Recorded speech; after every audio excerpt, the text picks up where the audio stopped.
All right, welcome back. So in this video, we're going to go over the features of Sublime Text 3. So let's head down to our taskbar down here where we pinned Sublime Text 3 to the taskbar. I'm going to click on the icon. And now we have Sublime Text 3 open. So the first thing I want to talk about is just general features of Sublime Text 3. So the first section I'm going to talk about is the file menu. So here you can create a new file. So if I hit that right there, it's going to make a new file and it's going to say untitled. Okay, so we'll close that out. You can open a file. So if I click that, it's going to send me to wherever I select here, and I can open a file if I have one. Okay, if I go to the open folder, same situation. I can go to the desktop, and if I had anything here, I could select it and then it would pop up here. Okay, and then you can open recent. So if you had open files before, which I have, you can reopen with encoding, new view into file, which is not available right now. You can save with encoding, save as, save all, do a new window. Let's try that one. Okay, so that'll pop up a new window. And you can do close window, close file, close all files, and exit. So those are pretty self-explanatory what those do. The edit menu, you can undo or redo an edit that you did. You can undo a selection. You can cut, copy, paste, paste and indent, paste from history. Line, you can adjust the indent, unindent, re-indent, swap line up, swap line down, duplicate line, delete line, and join line.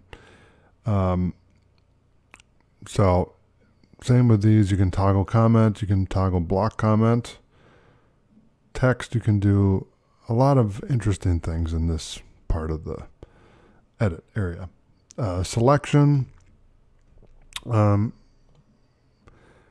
got find, so you can do find next, find previous, increment find, replace next, quick find all, quick add next, quick skip next, use selection for find, use selection for replace, find in files, find results. Okay, now view, this is a good one because you can show open files, which I don't have any, but when you add a folder, this is going to be opened up, and this is where your folder would be with all your files in it.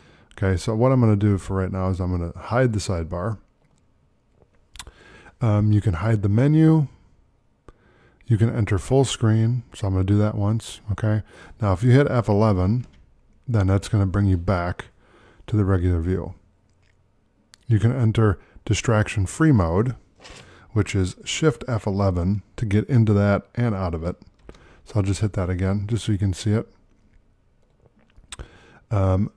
Layouts, you can do single, you can do columns 2, 3, 4, rows 2, 3, and then grid 4. So let's try that one. Oh, that's pretty cool.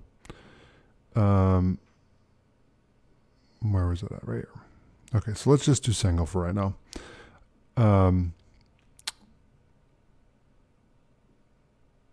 Yep. So syntax. So let's say that you're writing in HTML. Okay, this would be the syntax for HTML. And what they mean by that is it's going to color code for HTML syntax. Okay, now you can change that when we learn, if you take another one of my courses and you take a CSS course, let's say, or a JavaScript course, then you can change it to that. It's a very handy tool. You can add the ruler, spell check, they have a dictionary, go to. This is just so you can go to different parts. Tools, you can build system, build with, build results. This is more for dynamic coding. Now, install package control. Okay, that should, let's see here. Project, so you can open a project, switch project, quick switch project, open recent, save project as, save workspace as, add folder to project. We're going to be using this in a later video.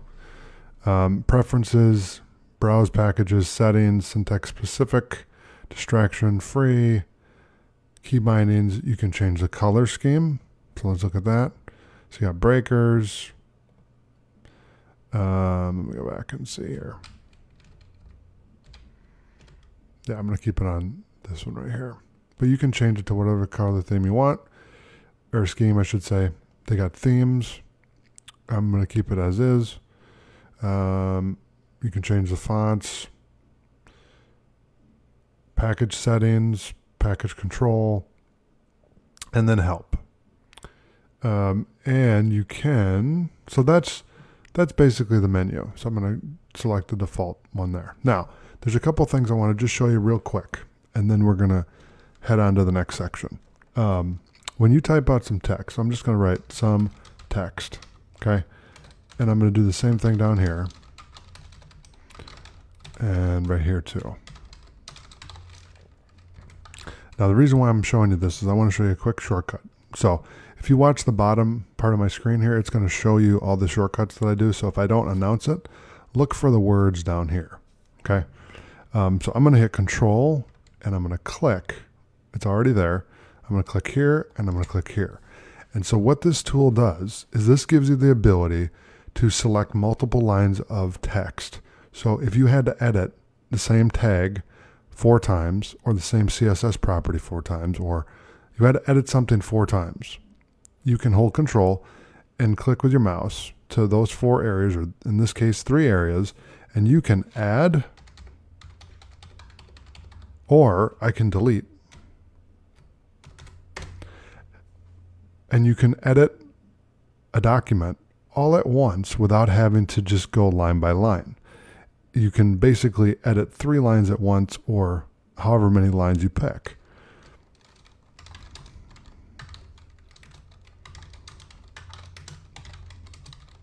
Okay, so now let's, I'm going to get an official count here just so I can show you. Okay, so we have 1, 2, 3, 4, 5, 6. Whoop, I screwed up. 1, 2, 3, 4, 5, 7, 8, 9, 10, 11, 12. Which you can see right here. Now, if I type in 1, 2, 3, 4, 5, 6, 7, 8, 9, 10, 11, and 12, I was able to do that without having to go to each line and type it in. By selecting all the lines, I was able to add that text all at once. So this will speed up a lot of updates and things that you're doing when you're using Sublime Text 3. So that's all I have for this video. I'll see you in the next video. Thanks for watching.